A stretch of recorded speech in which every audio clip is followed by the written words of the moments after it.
మీరు తీసుకునే అదే మందులు, అదే నాణ్యమైన మందులు, కానీ సగం ధరకే. అవును, మెడ్ప్లస్ బ్రాండ్స్ పై 50 to 80% తగ్గింపు.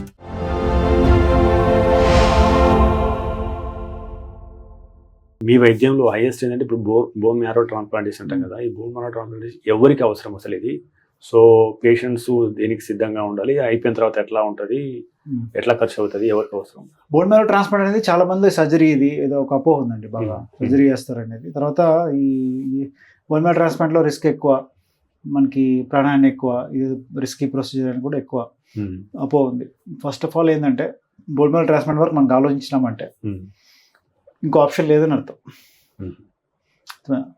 అంటే అన్ని ఆప్షన్స్ ట్రై చేసేసి ఇంకా అన్ని ద్వారాలు మూసుకున్నప్పుడు ఇంకేం చేయలేము, ఈ పేషెంట్కి 0% ఛాన్స్ అన్నప్పుడు చూస్ చేసుకునే ప్రొసీజరే ట్రాన్స్ప్లాంట్ జనరల్గా.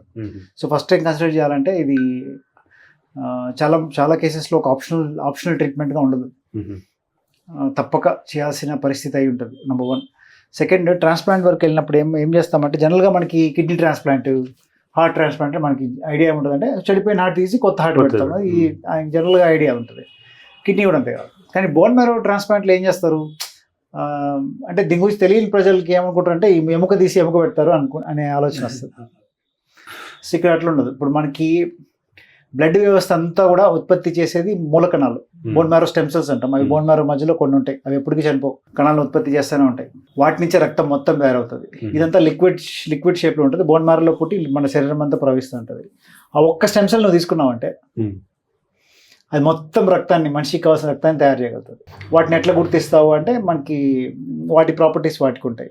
సో మనం ఏం చేస్తామంటే జనరల్గా ఇప్పుడు దాత నుంచి స్టెమ్ సెల్స్ని ప్లేట్లెట్స్ కలెక్ట్ చేసినట్టు కలెక్ట్ చేస్తాం. కొద్ది ప్రొసీజర్ అంటే వాళ్ళకి కొన్ని స్పెషల్ ఇంజెక్షన్స్ ఇచ్చి బోన్ మ్యారోలో ఉన్న స్టెమ్ సెల్స్ బ్లడ్లోకి వస్తే మనం దాన్ని బ్లడ్ లెక్క అంటే ప్లేట్లెట్ లెక్క కలెక్ట్ చేస్తాం బ్యాగ్లోకి. ఓకే, ఈ బ్యాగ్లో కలెక్ట్ చేసుకున్న స్టెమ్ సెల్స్, ఈ స్టెమ్ సెల్స్ రక్తం మొత్తం ఉత్పత్తి చేయగలుగుతాయి. ఇప్పుడు మన దగ్గర పేషెంట్ ఉన్నాడు, పేషెంట్కి జబ్బు ఉంది, బ్లడ్ క్యాన్సర్ ఉంది, అది నయం అవ్వట్లే, కష్టపడి మల్టిపుల్ డ్రగ్స్ ఇచ్చి కంట్రోల్లోకి తీసుకెళ్ళినాం, కానీ కొన్ని రోజులు వెయిట్ చేస్తే జబ్బు వెనక్కి వచ్చేస్తుంది. ఈ లోపే నేను ట్రాన్స్ప్లాంట్ చేసేసుకోవాలా. పేషెంట్ రెడీగా ఉన్నాడు, డోనర్కి ఏం చేసిన అంటే స్టెమ్ సెల్స్ తీసి పెట్టుకున్నా, పేషెంట్కి ఏం చేసినంటే కీమోథెరపీ ఇచ్చి రెడీగా పెట్టుకున్నాను నేను. ఆ బోన్ మ్యారో పేషెంట్ బోన్ మ్యారోని కొద్దిగా మెడిసిన్స్తో క్లీన్ చేసి నీట్గా ప్రిపేర్ చేసి పెట్టుకున్నాను. తర్వాత ఈ స్టెమ్ సెల్స్ ఎక్కిస్తాం. ఈ స్టెమ్ సెల్స్ ఎక్కించిన తర్వాత ఈ స్టెమ్ సెల్స్ పేషెంట్లోకి వెళ్ళి వాటి ఇల్లు ఎక్కడో తెలుసు, అవి వాటికి పోయి నేరుగా పోయి బోన్ మ్యారోలో కూర్చొని కొత్త రక్తాన్ని ప్రొడ్యూస్ చేస్తాం. యూజువల్గా 2 వారాలు టైం తీసుకుంటే 2 వారాలకంతా కొత్త రక్తం తయారైపోతుంది పేషెంట్లో. ఇప్పుడు పేషెంట్ బ్లడ్ క్యాన్సర్తో సఫర్ అయ్యిండే, తర్వాత మనము ట్రీట్మెంట్ ఇచ్చి అవంతా క్లీన్ చేసేసినాం ఏం లేకుండా పేషెంట్ సెల్స్ని. ఇప్పుడు కొత్త స్టెమ్ సెల్స్ పోయినాయి. కొత్త స్టెమ్ సెల్స్ ఎవరి దాతకి జబ్బు లేదు. ఇప్పుడు పేషెంట్లో కొత్త బ్లడ్ తయారైపోయింది, ఆ బ్లడ్లో క్యాన్సర్ ఉండదు. పేషెంట్ మొత్తం బాడీ అంతా అయిందే, బ్లడ్ మాత్రం దాతది, అంటే 2 పర్సన్స్ కలిసి ఉంటారు ఇప్పుడు. ఓకే, అర్థమైనా? కాకపోతే వాళ్ళిద్దరి మధ్య కొన్ని గొడవలు, ఇబ్బందులు ఉంటాయి. అది మనం ఏం చేస్తామంటే మెడిసిన్స్తో వాళ్ళిద్దరు ఫ్రెండ్స్ అయిపోయి చేసి కొంతకాలానికి మెడిసిన్స్ ఆపేస్తూ ఉన్నారు. ఈ లోపల ఉండే ప్రాబ్లమ్స్ వేరే ఉంటాయి, కొన్ని పరిస్థితుల్లో సిచ్యువేషన్స్ వేరే ఉంటాయి. దీనిలో రిస్క్ ఉంటుంది, దీనిలో ప్రాబ్లమ్స్ ఉంటాయి. కాకపోతే మనకి ఆప్షన్ లేనప్పుడు చూస్ చేసుకునేది ఇది. సరైన పేషెంట్ సెలెక్షన్, సరైన పేషెంట్ కౌన్సిలింగ్, వాళ్ళ ఫైనాన్సెస్, వాళ్ళు కోఆపరేట్ చేసేట్టు వాళ్ళు కౌన్సిలింగ్ చేయడం, వాళ్ళు అర్థం చేసుకోవడం, ఇవన్నీ చేసినప్పుడు మనకి బెస్ట్ అవుట్కమ్సే ఉంటాయి. దీంట్లో కొన్ని పరిస్థితుల్లో కొన్ని reactions, risk, transplant failure, life risk, ఇటువంటివి ఉంటాయి. బట్ అన్నీ తూకం వేస్తే ట్రాన్స్ప్లాంట్ వల్ల వచ్చే రిస్క్స్, ట్రాన్స్ప్లాంట్ చేయకపోతే వచ్చే వాళ్ళ రిస్క్, ఇవన్నీ తూకం వేసినాం అనుకోండి, చేయకపోతే వల్ల వచ్చే రిస్క్ ఎక్కువ ఉంటుంది.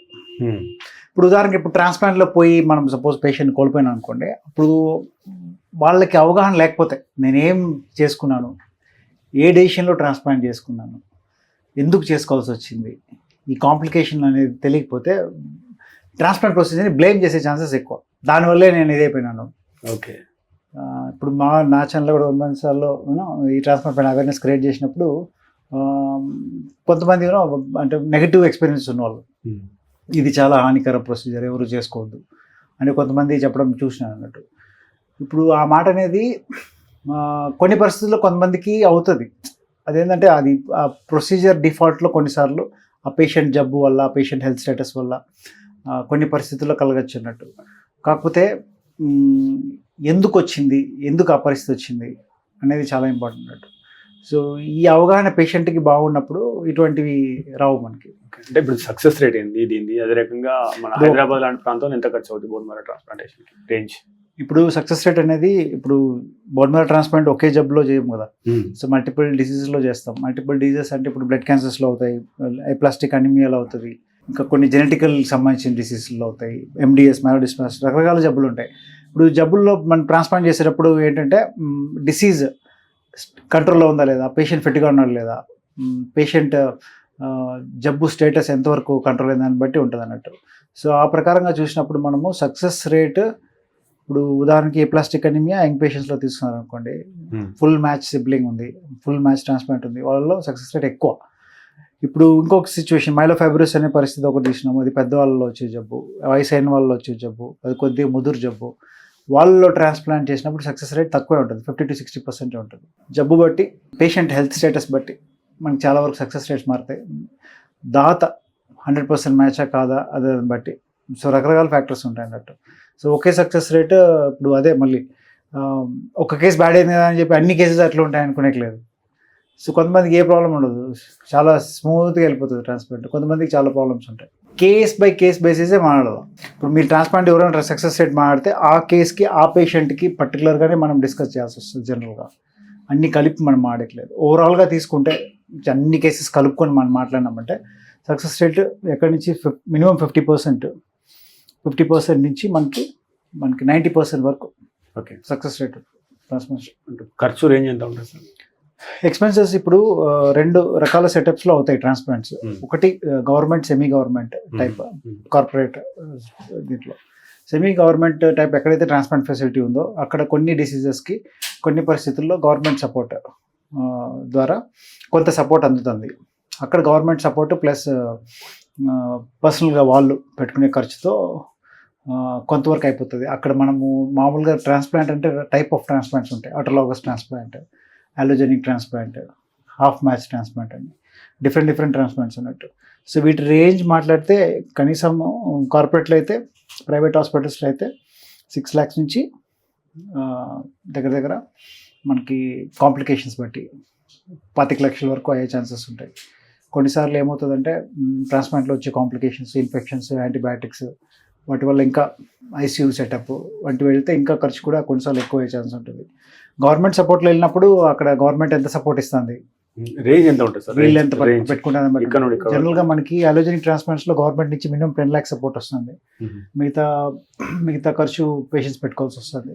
నాకు తెలిసి గవర్నమెంట్ సపోర్ట్ అన్ని కలుపుకొని దగ్గర అలోజెనిక్ ట్రాన్స్ప్లాంట్ అయితే, అలోజెనిక్ ఆటోలాగస్ ట్రాన్స్ప్లాంట్స్ అయితే గవర్నమెంట్ సెటప్లో మేబీ 3 lakhs నుంచి 15 lakhs వరకు అవుతా ఉండొచ్చు విత్ గవర్నమెంట్ సపోర్ట్తో.